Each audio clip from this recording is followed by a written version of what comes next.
চিল্কিগড় থেকে এখন চাকুলিয়ার পথে আমরা চলেছি।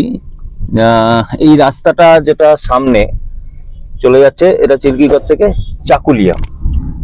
প্রসঙ্গত বলে রাখা ভালো, এই চাকুলিয়া এই জঙ্গলটাতেই কিন্তু যেটা আমি বলছিলাম যে বাঘ যেটা এসছে ঝাড়খণ্ড থেকে, সেই বাঘটা কিন্তু আপাতত এইসব এরিয়াতেই কোথাও আছে।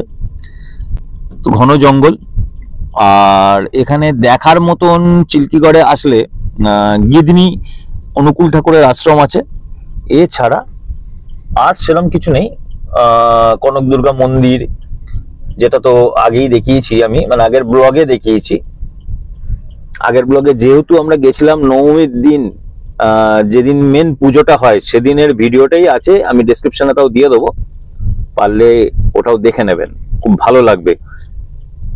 আর ডুলুং নদী, শালপাতা জঙ্গল, জঙ্গলমহল, ঝাড়গ্রাম।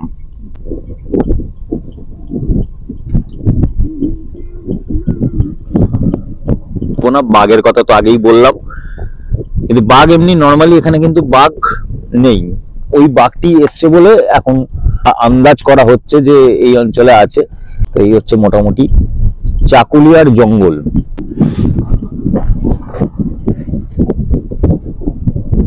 এটা হচ্ছে গিদনি, চিল্কিগড় থেকে 5 কিলোমিটার গিদনি বাজার। এখানকার বলতে পারেন ঝাড়গ্রামের পর এটাই একটু বেশ বড় সড়ো লোকালিটি।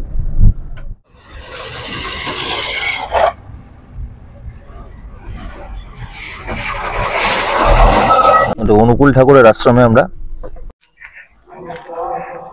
এটা অনুকূল ঠাকুরের আশ্রম গিদনি।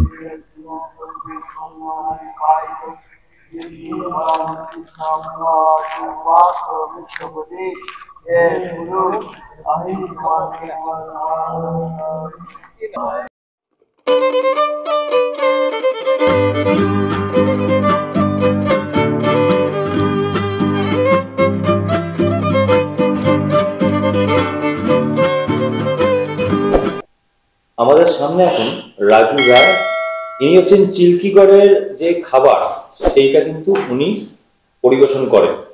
তাই যদি আপনারা আসেন, আমি ওনার নাম্বারটা ডেসক্রিপশন বক্সে অবশ্যই দিয়ে দেবো, আপনারা ওনার সাথেও কন্ট্যাক্ট করে নিতে পারেন। ওনার মুখ থেকে আমি একটু শুনে নিই কি কি এখানে খাবার পাবেন বা উনি কি কি সার্ভিস এখানে দিতে পারবেন। দুপুরের লাঞ্চ ভাত, ডাল, সবজি, মাছ, চিকেন, মাটন, যেগুলা যে যেমন খেতে চাইবে আর কি সেগুলো পাবেন। আপনি সকালের টিফিনও তো দিতে পারবেন? হ্যাঁ, সকালের টিফিন ওই 9টা সাড়ে 8টার সময় সকালের টিফিনও দেবেন, দুপুরের লাঞ্চও পাবেন। আর যদি মনে করেন যে রাত্রির ডিনার, যেটা আমরা সকালের লাঞ্চ এবং ডিনার খাবার সত্যিই ভালো, তা সেটাও কিন্তু উনি প্রোভাইড করবেন। হ্যাঁ ঠিক আছে, আপনার নাম্বার আমি দিয়ে দেবো আমার চ্যানেলে, যদি কেউ যোগাযোগ করে। আচ্ছা ঠিক আছে।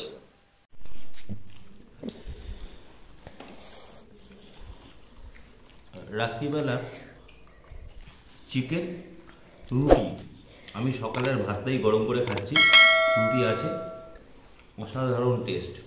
140 টাকায় 6 পিস চিকেন এবং সঙ্গে ভাত, আর রুটি হচ্ছে 6 টাকা করে পিস।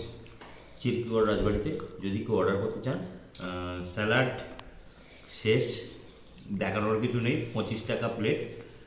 আর বেগুন ভাজা নিয়েছি, এই যে বেগুন ভাজা, এগুলো হচ্ছে 5 টাকা করে। তো যদি কেউ খেতে চান আমি নাম্বার দিয়ে দেবো ডেসক্রিপশন বক্সে, তার সাথে যোগাযোগ করে অবশ্যই খেতে পারেন। খাবার দাবারের কোয়ালিটি অসাধারণ, সত্যিই অসাধারণ।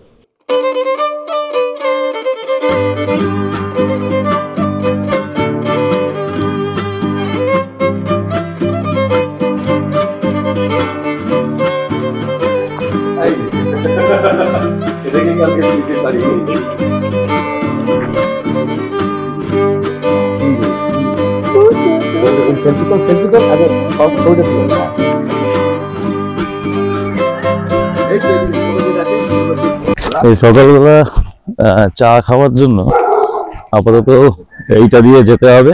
কালকে এটা দেখিয়েছিলাম, সেই ছোট গেটটা দিয়ে পেরিয়েই বাজার।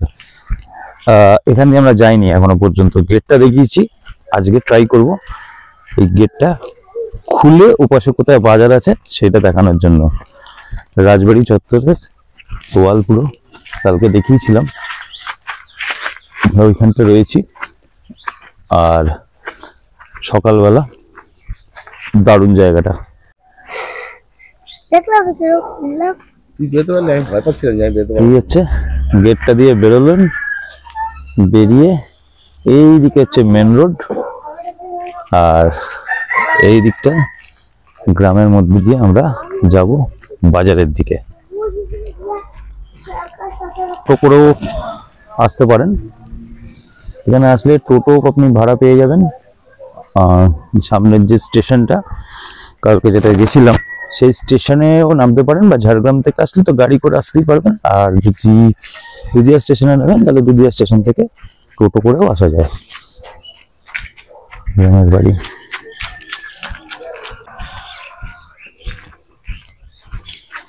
পুরো গ্রাম্য পরিবেশ, রাস্তাঘাট দেখুন একদম ঝাঁট দিয়ে পরিষ্কার করা, পরিষ্কার পরিচ্ছন্ন। সকালবেলা মর্নিং ওয়াক গ্রামের রাস্তায়।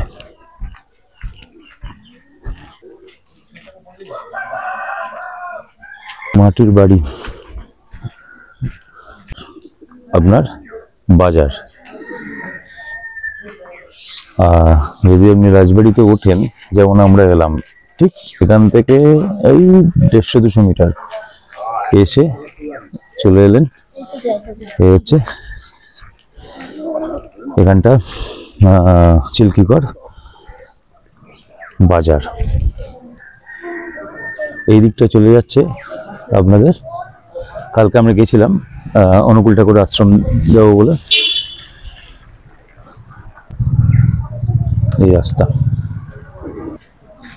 আমি বলতে ভুল করছিলাম, এটা হচ্ছে গিদনি স্টেশন। আপনারা যদি আসেন গিদনি, এই রাস্তা ধরে সোজা 4 কিলোমিটার গিদনি স্টেশন পড়বে। গিদনি স্টেশন থেকে চিল্কিগড়টা খুব কাছে কিন্তু।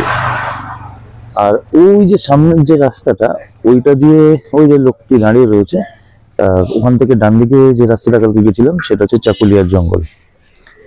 এই হচ্ছে মোটামুটি এরিয়া।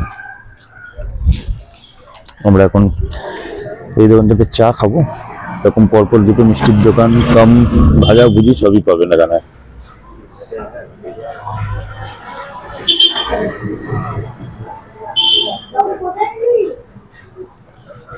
মা ঝর্ণা সুইটস এন্ড হোটেল।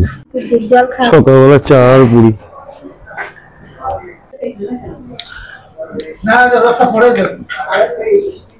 কচুরি আর আলু মটর দিয়ে তরকারি।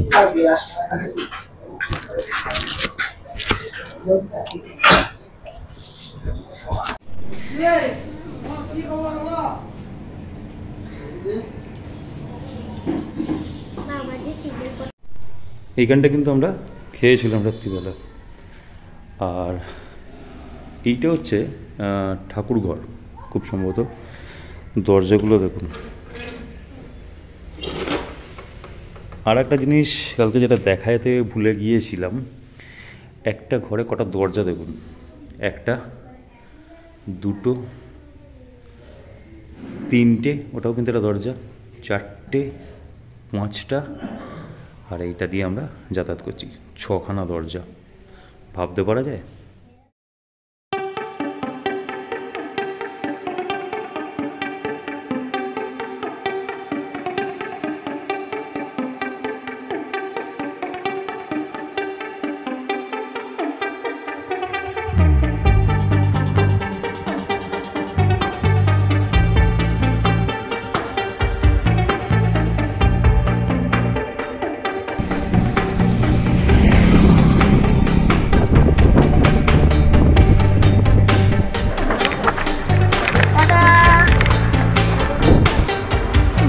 শুট করবে।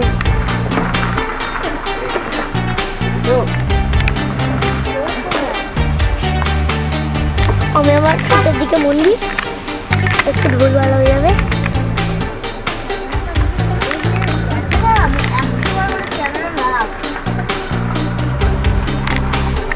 দু হাতে ধরে আছি।